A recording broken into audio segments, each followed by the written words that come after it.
Olá, turma. Eu sou o professor Galdir Regis e eu vou apresentar para vocês o processo de um projeto mecatrônico. Nossa agenda vai cobrir três tópicos. Um paradigma de desenvolvimento de projeto, um paradigma em específico, mas que a gente pode aproveitar alguns princípios que são gerais e são utilizados no mundo todo. Nós vamos falar da obtenção dos princípios de solução para um projeto de mecatrônica e decisões em projetos de engenharia em geral que são aplicáveis, métodos de decisão que são aplicáveis em um projeto de mecatrônica, claro. Primeiro, o paradigma de desenvolvimento de projeto, né? Do que nós estamos falando? Um projeto mecatrônico, como um projeto de engenharia, o processo, na verdade, convencional de desenvolvimento de um produto, de um projeto qualquer, geralmente é conduzido sequencialmente e sofre o problema do paradoxo de design, o paradoxo do projeto. Isso se refere à incompatibilidade do conhecimento do engenheiro do projeto sobre o produto que ele quer produzir e o número de decisões a serem tomadas ao longo do desenvolvimento do projeto, ou do produto em si, no fim das contas.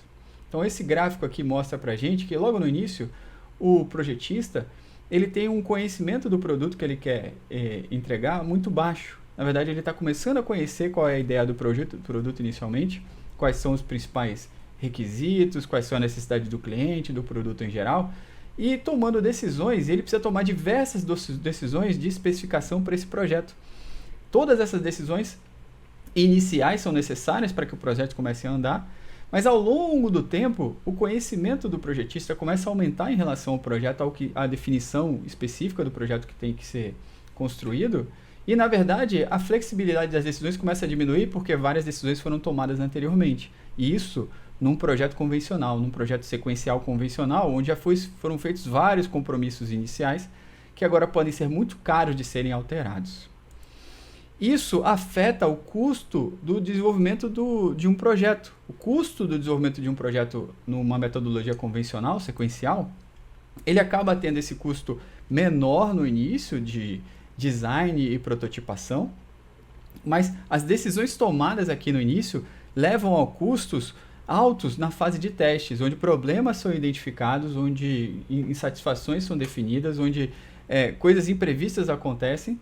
E aí há altos custos de mudança de especificação de projeto de engenharia nessas etapas aqui na frente, mais perto do processo, por exemplo, do momento de entrega do produto final. Isso leva a perdas muito importantes no processo de produção e desenvolvimento do projeto. Uma proposta é a realização de engenharia simultânea por meio de prototipagem virtual e física na sequência, com um método sistemático e quantitativo para tomada de decisões de projeto. Essa é uma proposta do Chang.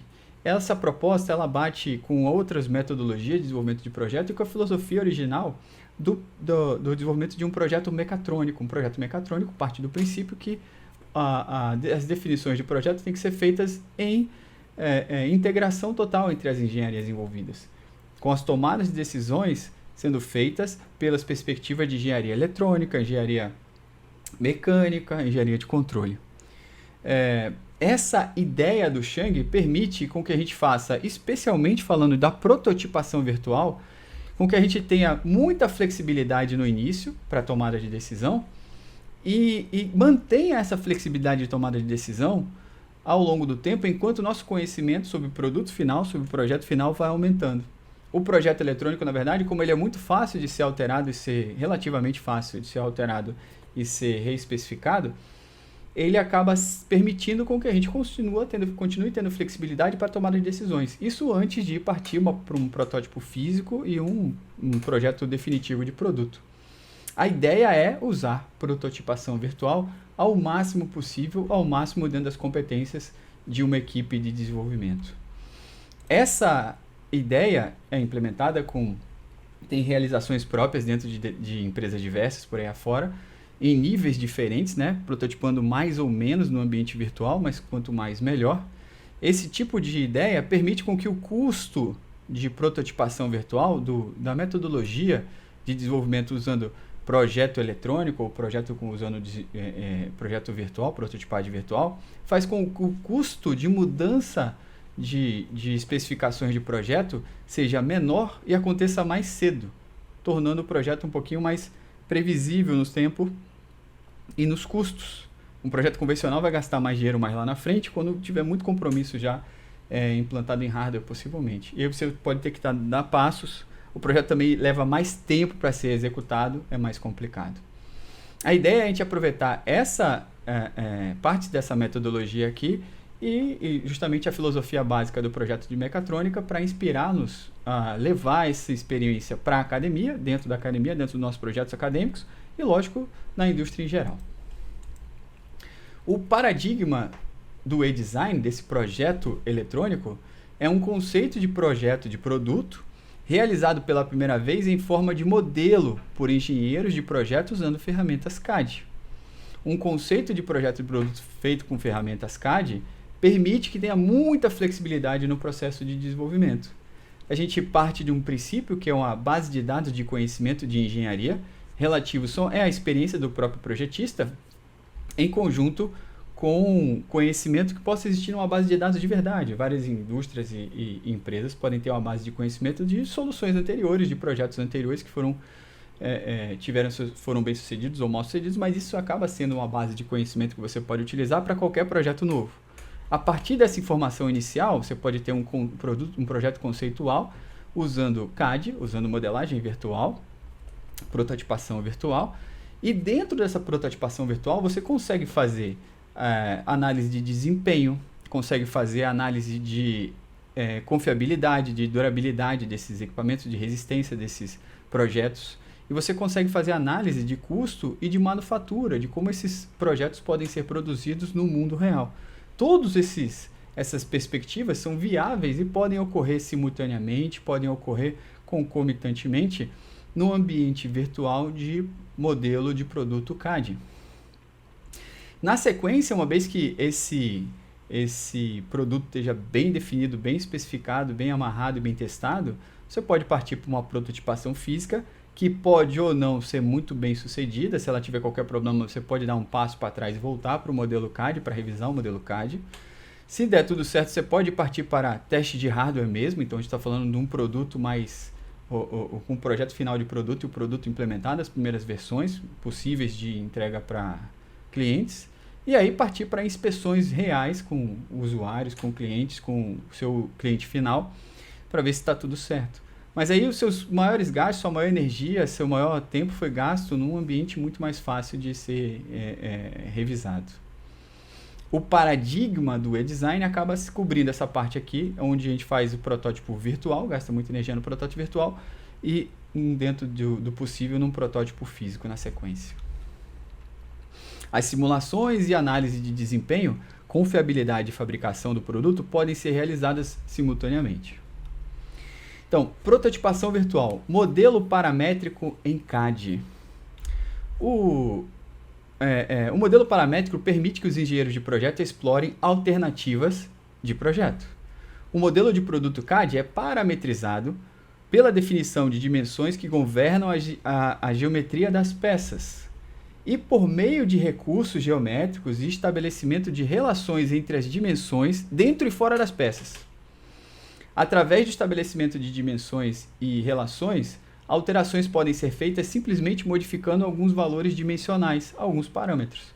Se você precisar verificar o que acontece se você aumenta um determinado diâmetro, diminui um determinado diâmetro, o comprimento de uma determinada peça, ou diminui o comprimento de uma determinada peça, o modelo CAD paramétrico consegue fazer os ajustes necessários para que o projeto continue com as suas relações validadas. Então aqui a gente tem um exemplo de um projeto de peça aqui, que é de um motor de avião de pistão único.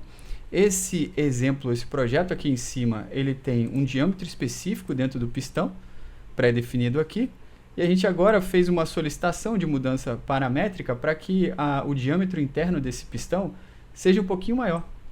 Então, uma vez que a gente faça essa mudança, o projeto consegue recalcular, a gente pode ver isso aqui, que o diâmetro das peças aqui embaixo são um pouquinho maiores, para poder recalcular e validar as peças. Aqui a gente tem o tamanho das peças, as possibilidades, como essas peças evoluíram para atender uma mudança de parâmetro solicitada. A prototipação virtual é possível, é viável.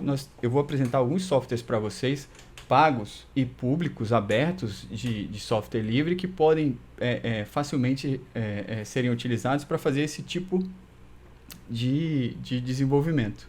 É uma habilidade importante para o engenheiro, é uma habilidade importante para o acadêmico de mecatrônica e que deve ser estimulada. Existem muitos cursos, de novo, públicos e privados, a gente pode olhar em plataformas de vídeo diversas aí, como o YouTube, vários tutoriais para manipular, desenvolver peças em CAD.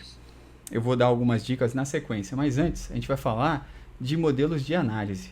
Então, ao mesmo tempo que a gente pode fazer a prototipação virtual de CAD parametrizado, a gente pode também fazer análise de elementos finitos. É frequentemente empregada a análise de elementos finitos na indústria. Ela permite que a gente faça a avaliação de robustez, de confiabilidade das peças. Aqui no item A a gente consegue ver o modelo CAD, uma peça modelo CAD, uma análise de elementos finitos em B. Aqui, se eu não me engano, está utilizando elementos finitos, usando 1270 nós com 4.800 elementos de tetraedro. Mas essa solução aqui, que é uma solução típica de elementos finitos e clássica e tradicional, ela é conhecida por ter alguma discrepância com a verdadeira geometria do CAD. Então existem ainda modernamente alguns softwares mais avançados com versões de análise de elemento finito que são um pouquinho mais avançadas e conseguem apresentar resultados mais precisos e com menor nível de incerteza. Um exemplo é esse aqui do lado direito, que se eu não me engano é o version P de elementos finitos, que está utilizando um pouquinho menos peças e consegue ser um pouquinho mais preciso. Se eu não me engano aqui são 568 elementos de tetraedro, mas que entregam um pouquinho mais de precisão. É interessante saber que tem essas oportunidades, essas possibilidades de diferença e essas incertezas relativas à análise de elementos finitos e buscar os softwares que entreguem as melhores soluções, ou confiar, ou entender pelo menos qual é o tipo de elemento finito, qual é o algoritmo, qual é a solução de elemento finito que o software que você está utilizando está te entregando, para você saber que nível de confiabilidade você pode dar para ele. Existe a análise automática e a semiautomática também, que deve ser merece atenção aí do engenheiro. Por fim, a gente pode falar dos modelos de simulação de movimento. As ferramentas de CAD permitem também fazer modelo de simulação de movimento. Isso envolve o reagrupamento de peças e submontagem do sistema mecânico em CAD como corpos. A gente consegue fazer essas declarações numa ferramenta de CAD e fazer esses elementos agora terem algum tipo de relação de movimento. A gente pode ver aqui um projeto CAD na esquerda, declarando algumas peças, etc. e tal. A gente consegue ver do lado direito o projeto conceitual, a ideia conceitual dessa alavanca aqui sendo movimentada dentro do pistão, ou movimentando um pistão, né? Então, é possível e é viável. Na indústria é fundamental para fazer o processo de prototipação virtual, esse processo todo inicial de desenvolvimento das peças, e para viabilizar a análise de confiabilidade, análise de desempenho, análise de possibilidade de produção de peças e afins. Os nossos livros de referência, eu vou dar as referências mais para o final desses slides, eles têm muito mais detalhes sobre essa metodologia e-design, desse projeto eletrônico, dessa ideia de projetar e fazer o máximo de prototipação virtual possível e o máximo de análise virtual possível. Então tem muito mais informações lá. O que eu trouxe são só as ideias fundamentais e principais que para provocar em nós a busca por esses outros conhecimentos mais aprofundados da metodologia. Agora eu posso falar do SolidWorks. SolidWorks é um software tradicional na área de modelagem virtual, de prototipação virtual, de projeto CAD. Ele é pago, mas você pode fazer o teste gratuito do SolidWorks. Então você tem um link lá para fazer esse teste gratuito. Ele tem muitos tutoriais, ele é muito utilizado no ambiente de engenharia e você pode fazer tutoriais também em uma plataforma de vídeos como o YouTube, tem diversos tutoriais lá de como manipular o SolidWorks. Você pode usar o SolidWorks dentro da sua empresa, muitas empresas têm licença do SolidWorks dentro do ambiente acadêmico, você pode usar o SolidWorks usando o teste gratuito. Esse tipo de capacitação, de conhecimento, tem muito valor na indústria e tem muito valor para projetistas em geral. Uma alternativa reconhecida largamente mundo afora por engenheiros é o FreeCAD. O FreeCAD ele é gratuito, ele é open source, ou seja, de código aberto, ele pode ser livre para modificação e evolução dele. Tem uma comunidade forte de usuários, tem livros publicados sobre o FreeCAD, tem tutoriais publicados também nas plataformas de vídeo, como no YouTube. Então, essa ferramenta é, digamos assim, talvez a segunda mais utilizada no mundo para fazer, especialmente open source, para fazer projetos CAD. E ela também consegue fazer análise de movimento, de elementos finitos e, claro, o projeto CAD básico que nos interessa. Eu trago também aqui como uma referência, uma tabela que fornece uma visão geral de software CAD, que é Computer Aided Design. Então, a gente tem uma referência no Wikipedia. Wikipedia que algumas páginas são muito mais colaboradas por pessoas mundo afora do que outras. Então, quanto mais colaborações tiver, mais revisões tiver, mais confiável ela fica. Essa página é muito interessante porque ela traz muitos e muitos softwares diferentes que são considerados CAD e suas características, se ele tem versão acadêmica, se a licença dele é proprietária ou é open source. Nos exemplos aqui da tela são todos proprietários, mas a gente consegue ver outras licenças lá, então a lista é bem grande. A gente está começando aqui pela letra A. E se ele suporta modelagem, construção com Formation Modeling, e se é para Windows, se é para Linux. Então tem muitas possibilidades e muitas informações. Você pode ter mais informações sobre alternativas e ferramentas CAD possíveis aí mundo afora nessa página do Wikipedia.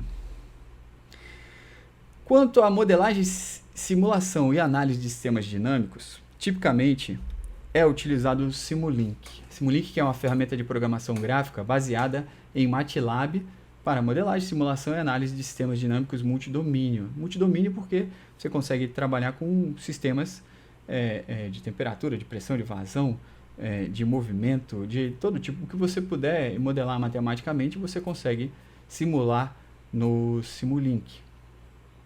O Simulink deve ser uma das ferramentas mais utilizadas no mundo para isso. Ele tem alternativas gratuitas.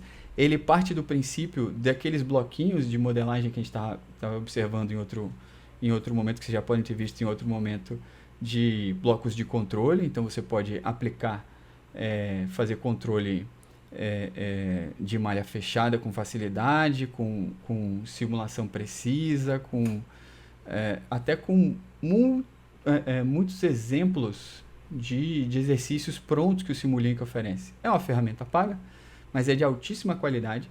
E ele também aceita imagens CAD para serem manipuladas dentro do processo. Então, há muitos tutoriais, a gente vai achar também por aí, muitas instruções do próprio Simulink ou no YouTube de como fazer essas coisas. Geralmente, o projeto CAD ocorre em paralelo com o Simulink, então o engenheiro de controle está conversando com os outros engenheiros de eletrônica e de mecânica para desenvolver esses projetos em paralelo, e muitas vezes eles trocam informações e um altera, lógico, as suas próprias soluções uns aos outros, porque isso tem que ser um processo integrado. O Simulink é amplamente utilizado em controle automático e processamento de sinal digital para simulação de vários domínios e principalmente o projeto baseado em modelo. Você levanta o modelo, especifica modelos e consegue ter esse resultado, consegue prever os resultados no Simulink. Existem alternativas como o GNU Octave, que é open source, portanto gratuito.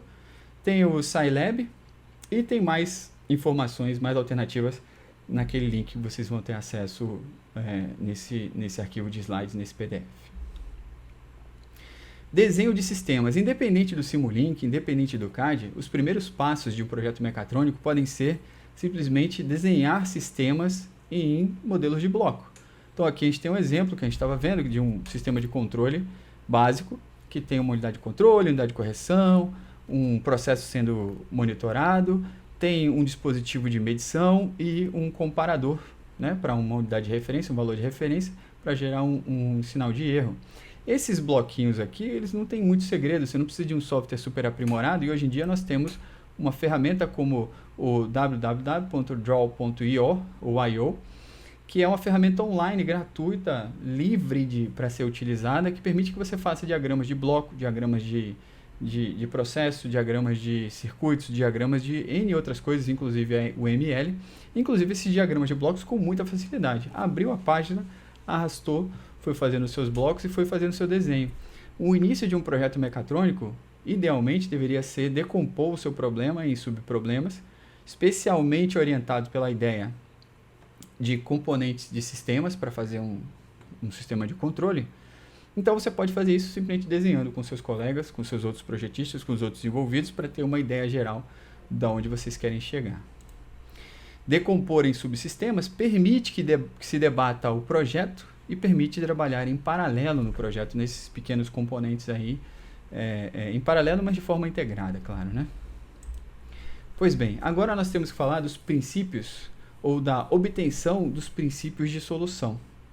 Um projeto mecatrônico, ele tem um processo conhecido. Nós partimos da necessidade de um cliente, de um usuário qualquer, a gente analisa esse problema inicial, prepara uma especificação inicial, quais são as necessidades efetivas a partir da análise do problema, e a partir dessas especificações iniciais, do que o problema em si pode ser definido, a gente gera soluções possíveis. Um projeto mecatrônico pode precisar de uma solução muito inovadora. Geralmente a gente está produzindo alguma coisa que ainda não tem no mundo real. A gente está produzindo uma combinação de solução, não sei, um robô para fazer faxina andando pelas janelas. Já tem algumas coisas parecidas com isso, mas a gente pode levantar soluções possíveis muito diferentes, que possam ser mais rápidas, possam ser mais robustas, possam ser mais precisas. Essas soluções possíveis precisam ser levantadas inicialmente, antes de qualquer projeto CAD, antes de qualquer projeto de controle. E esse é o momento, nessa aula, em que eu trago para vocês algumas alternativas de obtenção de princípio de solução, inicialmente trabalhando com criatividade, para se sair com soluções inovadoras. Uma vez que se tem as soluções ou princípios de soluções possíveis, a gente pode selecionar uma solução adequada nesse processo de criatividade e partir para a produção de um projeto detalhado. Agora sim, com CAD, com modelo de controle, modelos, diagramas de bloco, simulação com Simulink, por exemplo, simulação de movimento, simulação ou análise de elementos finitos e assim por diante.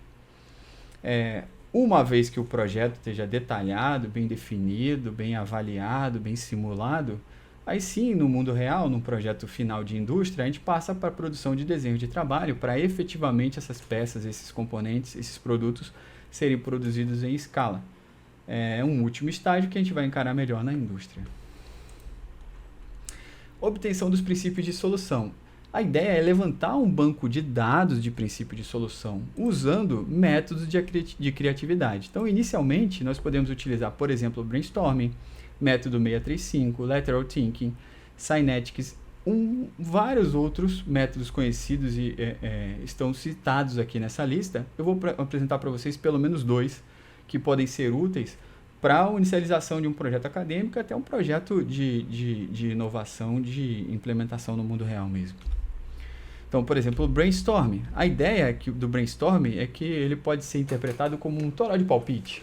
A gente está falando de uma chuva de sugestões e uma chuva de ideias.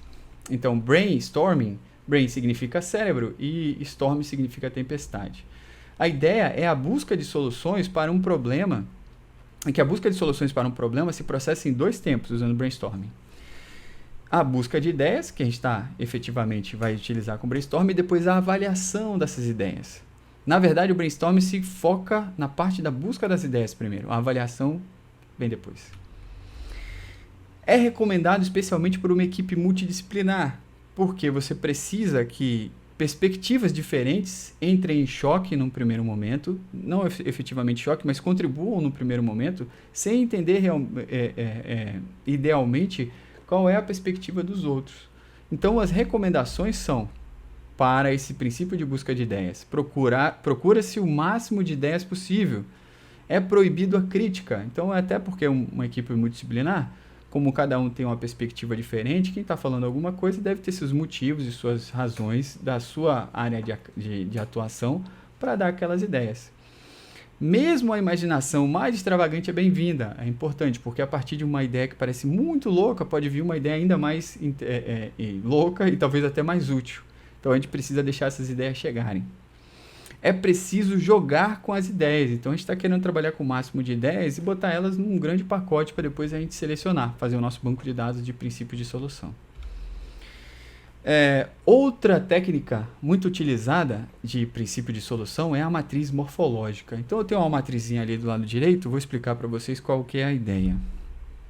É uma técnica idealizada pelo Fritz Zwick, ele viveu entre 1898 e 1974, então é uma ideia bem antiga. Esse é um método criativo, claro, mas que busca ampliar as possibilidades de combinação e recombinação que o trabalho criativo exige. Você vai acaba utilizando o brainstorm dentro dele, mas tem um pouquinho mais de organização aqui. Esse método propõe o cruzamento dos componentes de um dado problema com suas possíveis soluções. Então, a ideia é fatiar um problema em abordagens diferentes e soluções para essas abordagens diferentes.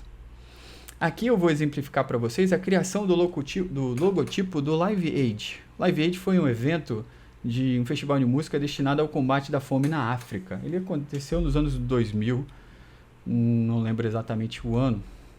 A ideia temos que produzir um logotipo do Live Aid, então o que a gente pode fazer? A gente pode trazer conceitos de que o logotipo pode ter. O logotipo pode ter palavras e elementos tipográficos. O logotipo pode ter elementos gráficos, no caso, instrumentos. Pode ter elementos gráficos que representem música, pode ter elementos gráficos que representem o mapa da África. Pode ter elementos gráficos que são símbolos africanos, isso no tema específico do Live Aid. Elementos gráficos que são animais africanos, elementos gráficos que são motivos decorativos africanos. Isso são possibilidades de abordagem de coisas que podem ser envolvidas na solução desse problema do logotipo. Para cada uma dessas possibilidades, foi organizada uma série de opções aqui de design de logos que só tratam desse pequeno parte do problema. Então, elementos gráficos, tá bom, logo só com elemento gráfico. Elementos gráficos com instrumento, então tá bom, logo só com elementos de instrumento. Uma vez que se tem essa visão geral, você pode tentar fazer combinações entre esses elementos gráficos e tentar achar uma solução que combine parte deles. São muitos elementos, então talvez não tenha, não faz sentido combinar todos com todos, mas unidades deles, coisas que tenham mais sinergia entre eles ou que tenham mais associação possível, essas associações podem surgir quando você vê esse menu de opções na sua tela. Se a gente for ver aqui, foram selecionados o mapa da África, essa cabeça aqui de uma guitarra e o logo do Live Aid, a imagem lá, o texto do Live Aid. Combinando esses caras, deu um logo muito interessante. Eu entendo que esse aqui é um projeto, é um problema de logotipo, então ele está muito distante do problema de mecatrônica. Mas vamos ver alguma coisa agora que tem tudo a ver com mecatrônica. Um projeto de um veículo aquático. Esse projeto de veículo aquático, ele tem uma pré-definição. É um veículo aquático para um ou mais pilotos e que é movido a pedal, a pé de vela. Então, a gente consegue ver aqui que tem vários subproblemas dessa área que estão associados ao veículo aquático. Ele tem que flutuar, ele tem ajuste de assento, o usuário tem que sentar, ele tem que captar o esforço do pé, transferir esforço do pé, transformar esforço do pé, captar esforço da mão, transferir esforço da mão, transformar esforço da mão. E aqui tem todas as possibilidades que foram levantadas para cada um desses subproblemas ou sub-áreas do problema. Repara que captar esforço do pé, esse está travado, né? Já foi definido como restrição do projeto que tem que ser pé de vela. É importante que ele esteja aqui, não é uma opção, mas é importante para a gente poder ver como é que ele pode se combinar com outras soluções paralelas. Então, tem vários tipos de formas de flutuação aqui, tipos de ajuste de assento possíveis, tipos de assento específicos, né? Formas de sentar o usuário, formas de transferência de esforço, formas de transformação do esforço em potência, formas de captar o esforço da mão, de transferir o esforço da mão e transformar o esforço da mão em potência diferente. Especificamente, a gente está falando aqui de direcionamento e transformar o esforço da mão em direção para esse veículo na água. Esse é um projeto que não tem aqui a solução, mas a gente consegue compreender que a gente está levantando princípios de solução possíveis para diversos subproblemas desse problema geral do projeto do veículo, e agora a gente pode analisar eles mais de perto e tentar achar uma combinação de soluções. Na verdade, várias soluções podem surgir daqui, e a partir dessas soluções possíveis, a gente vai poder fazer seleção de uma dessas soluções que parece mais interessante, junto com a nossa equipe, para ter um projeto conceitual inicial. Esse projeto conceitual inicial pode precisar de decisões um pouquinho mais robustas. Então, agora eu falo com vocês sobre decisões em projetos de engenharia. Projetos de engenharia envolvem tomada de decisão. O design, o projeto em si, é um processo que envolve constante tomada de decisão. Em um contexto de projeto de engenharia, o papel da tomada de decisão pode ser definido de várias maneiras ou ser afetado de várias maneiras. O processo de decisão é influenciado por um conjunto de condições ou contextos.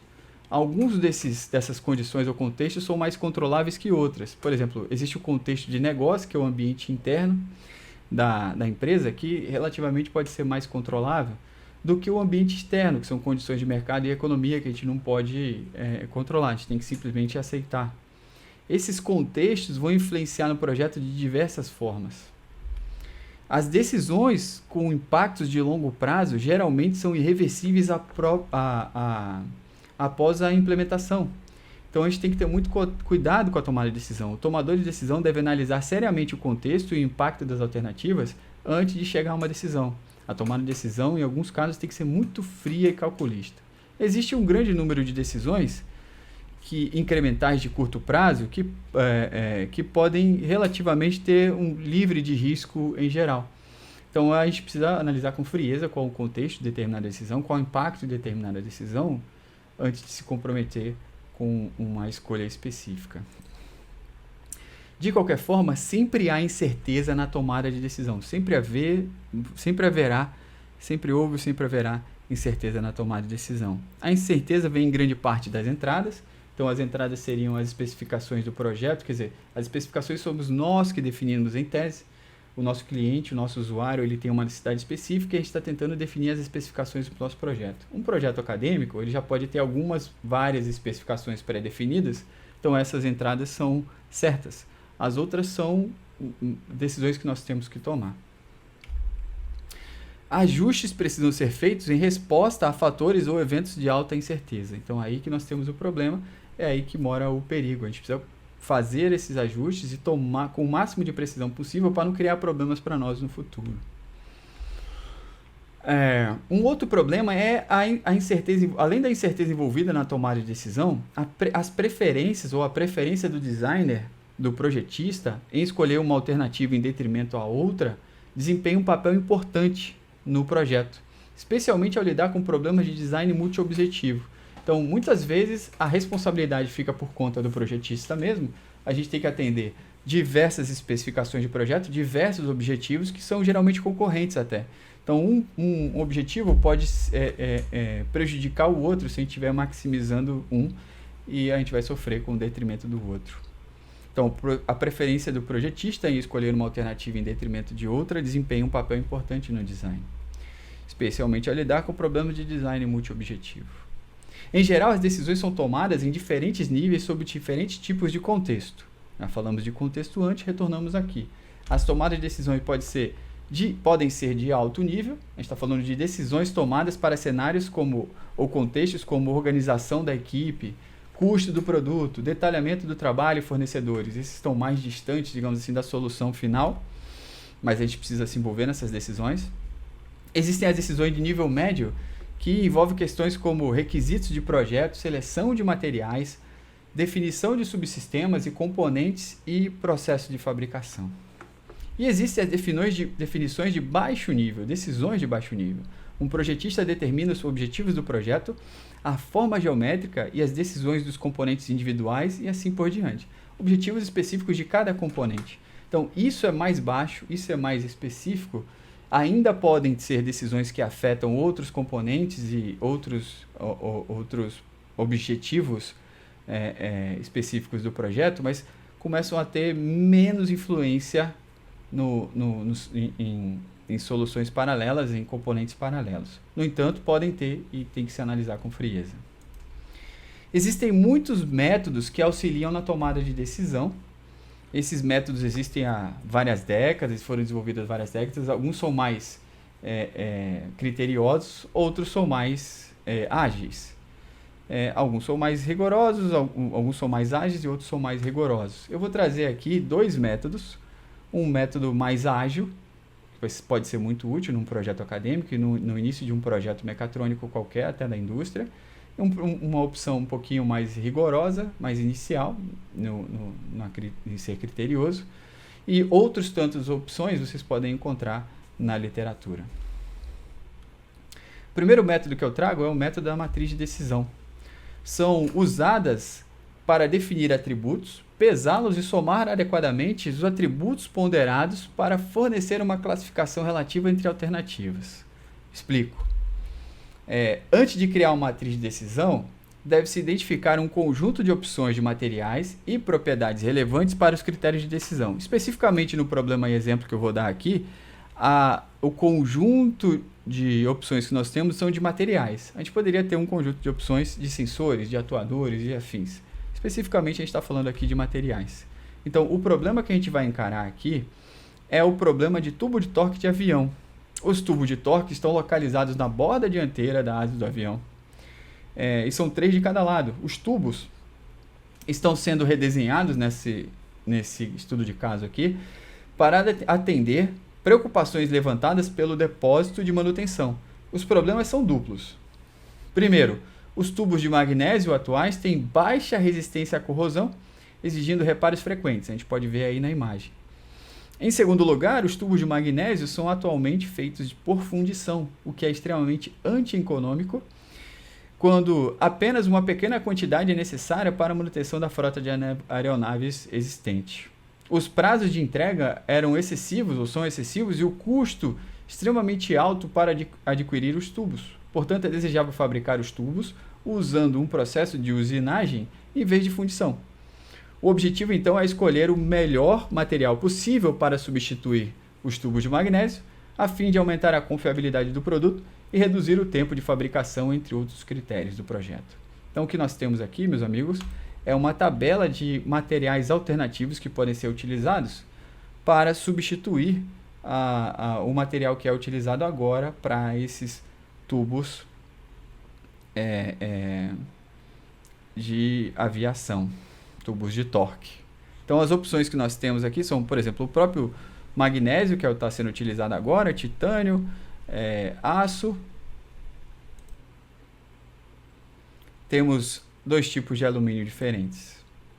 Então, o que a gente tem aqui são a força deles, o alongamento, a dureza, a densidade, a capacidade de índice de usinabilidade aqui, de usinagem, na verdade, a corrosão, o índice de corrosão e um custo relativo por peso. Esses números aqui são os nossos números iniciais para fazer a nossa matriz de decisão. Eles são só valores em unidades de engenharia aqui conhecidas. O que a gente precisa é dessa matriz aqui. Isso é a matriz de decisão. O que é feito? Uma matriz de decisão típica é construída com um conjunto de critérios de projeto. Um sistema de classificação de 1 a 5 atribui um fator de classificação a cada material sob critérios individuais. Então, nós temos uma classificação de 1 a 5, substituindo as unidades específicas de cada uma desses critérios que estavam sendo observados: força, peso, capacidade de usinar, resistência à corrosão e custo material. Esses são os principais critérios. Eles ganharam uma nota de 1 a 5, sendo 5 o fator mais alto e 1 o fator mais baixo. Para a gente observar bem aqui, o custo material de magnésio é 2. Então, ele não é muito custoso. Já titânio é tão custoso que ele está com a nota baixa, ele está com nota 1. No entanto, a tabela, ao somar esses valores aqui, levam a gente a um score que a nota máxima é justamente do titânio. O custo é muito alto, mas ele está com a nota máxima, apesar do índice de custo aqui ser 1, né? E magnésio é a segunda opção. Essa tabela, essa matriz de decisão, ela está induzindo a gente ou a uma opção ruim, que é um custo muito alto, titânio, ou manter com a mesma opção que está sendo utilizada agora, que não é interessante também, tem um nível de corrosão muito, uma resistência à corrosão muito baixa. Essa matriz aqui, na verdade, ela não está refletindo as ponderações do projeto e os princípios do projeto que estão sendo utilizados. Uma matriz de decisão ideal, ela deve ter pesos associados aos critérios que são mais importantes, que é o que a gente está vendo aqui nessa segunda matriz. Então, nesse exemplo, os fatores de ponderação WF de 1 a 5 são atribuídos aos critérios de projeto. Nós conseguimos ver aqui ó, que peso tem fator de ponderação 1, na verdade força, peso tem fator de ponderação 2, a capacidade de usinagem, fator de ponderação 4, resistência à corrosão 5, então ele tem o maior fator de ponderação aqui, e o custo material 4. Esses pesos agora vão ser aplicados no cálculo de critério aqui de decisão. A gente simplesmente vai multiplicar o valor de cada um desses fatores de análise com o seu peso para poder calcular o fator de decisão e somar eles. Então agora o nosso score é um valor bem mais alto, né? E se a gente for comparar, o valor, o material que está ganhando é o aço inoxidável com um score de 47. Se por acaso a gente quisesse uma segunda opção, a gente já cairia de novo em titânio, em magnésio, mas por enquanto parece, pela matriz de decisão, pelos critérios de engenharia utilizados, pela ponderação utilizada aqui no projeto, que a opção a ser escolhida é o aço inoxidável. Essa matriz de decisão, ela é muito interessante, ela pode ser muito prática de utilizar, mas ela tem uma deficiênciazinha que ela não leva em consideração incerteza. Então aqui ela já não tem incerteza sendo calculada, claro. Além disso, ela tem um julgamento pessoal, uma subjetividade muito grande envolvida nos projetistas. Mas sendo tão prática e sendo de qualquer forma a ponderação tendo que ser feita pelos projetistas, ela é uma técnica muito utilizada por aí afora na indústria. Um outro método que pode ser utilizado é o método da árvore de decisão. Aqui eu vou apresentar a vocês uma árvore para decidir se um fabricante deve realizar pesquisa e desenvolvimento para desenvolver um novo produto ou simplesmente melhorar um produto existente. A matriz de decisão fica sendo construída como essa aqui do lado direito. Reparem que ela tem um eixo lá embaixo que designa o tempo de desenvolvimento. A gente está falando aqui de consequências de 18 anos no futuro. E nós temos aqui uma saída inicial, que é um ponto inicial, que é um ramo inicial, que é o ramo 1, ou a saída 1. Aqui a gente tem 3 possibilidades de caminho, na verdade 3 ramos de caminho, né, a partir da posição 1, que é gastar 4,5 milhões para fazer Research and Development, então a pesquisa e desenvolvimento que a gente está podendo fazer aqui com 4,5 milhões. Um segundo caminho é investir 1,5 milhões para fazer o improvement, ou melhorar um produto já existente. Então eles têm lá, estão querendo desenvolver uma nova máquina, um novo trator, ou estão querendo melhorar um trator já existente. E uma terceira saída é simplesmente não fazer nada. Então, lógico, se não fazer nada, leva a nada lá no futuro, 18 anos no futuro. Essas possibilidades agora, elas podem ser ponderadas essas opções podem ser ponderadas com probabilidades. São estimadas novamente. A gente pode, na verdade, ter uma estatística do passado desses níveis de sucesso, ou pode estimar com a intuição, com o conhecimento, com a experiência dos especialistas envolvidos, e idealmente usando estatística do passado é melhor.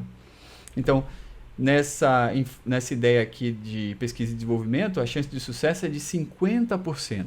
Se houver sucesso, nós temos a capacidade de introduzir um novo produto.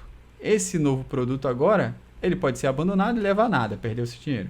Ou ele pode ser vendido no mercado e ter uma chance de probabilidade de sucesso de 20% de vendas baixas, 40% de vendas médias e 40% de vendas altas.